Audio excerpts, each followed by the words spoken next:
श्री गणेशाय नमः. ओम श्री व्यास रघुपतये नमः. ओम श्री गुरुभ्यो नमः. सर्व बांधवांक नमस्कार. हांव अनुपमा शणै. लास्ट एपिसोडांतू आम्ही भगवद्गीतेचे 156th श्लोकापर्यंत ऐकलीं ती.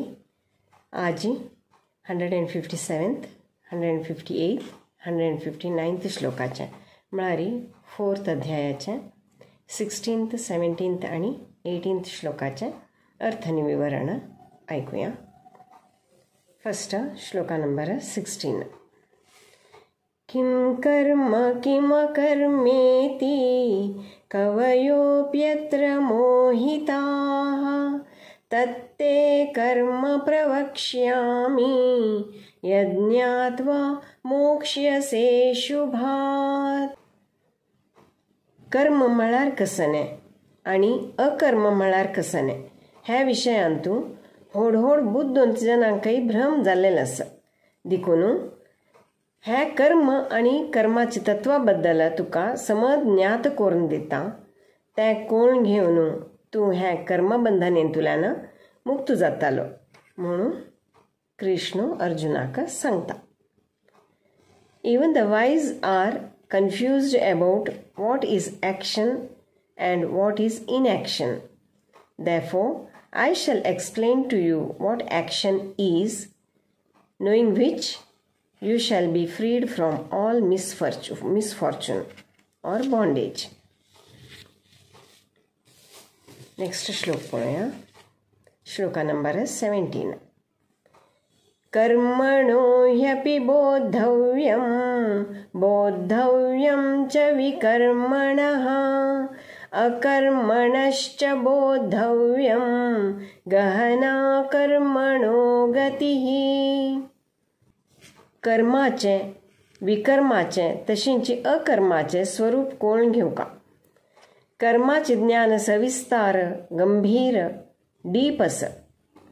कर्माचे स्वरूपाचे ज्ञान म्हळ्यार खंयचेय कर्म केदना, खंय, कशी, कित्याक म्हळ्यार पुरे विशयांतू समालोचन करून केल्यार मात्र ते शास्त्र विहित कर्म म्हणून घेता.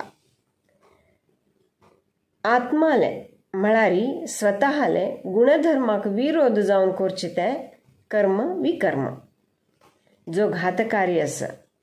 विकर्म खंयचेय दृश्टीन चांगले आणि अकर्म म्हळ्यार खंयचेय कर्म रागरहित, अपेक्षारहित, सहज रितीन करचे. केवल कर्तव्य म्हणून फलापेक्षा करना तशी करची कर्म पुरे अकर्म असती. One must understand the nature of action, karma, then of forbidden action, vikarma, and also of inaction, akarma. Indeed, the ways of karma are deep and difficult to understand. The intention, awareness, and attitude behind the actions determine their true nature. Next श्लोक पळया. Shloka number 18. कर्मण्यकर्म यः पश्येत् अकर्मणि च कर्म यः स बुद्धिमान् मनुष्येषु सयुक्तः कृत्स्न कर्मकृत्. मनशा लागच्यान खंयचेय क्षण कर्म करना तशी वचना. प्रत्येक क्षणाक तागे लागच्यान कांय ना कांय कर्म जात आसता.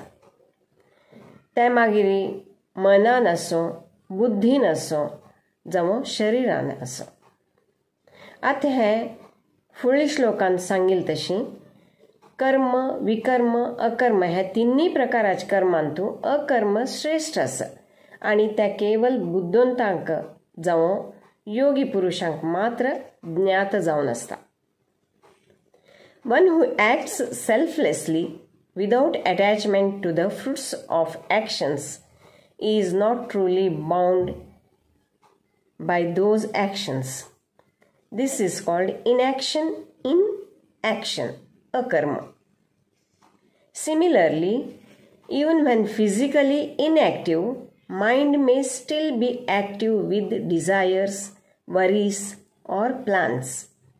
This is called action in inaction.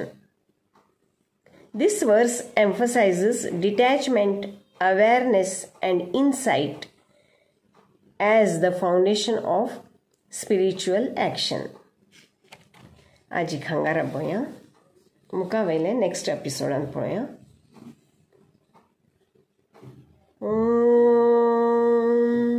सर्वे भवन्तु सुखिनः, सर्वे सन्तु निरामयाः, सर्वे भद्राणि पश्यन्तु, मा कश्चित् दुःखभाग् भवेत्. हरिः ओम. श्री गुरुभ्यो नमः. हरिः ओम. धन्यवाद.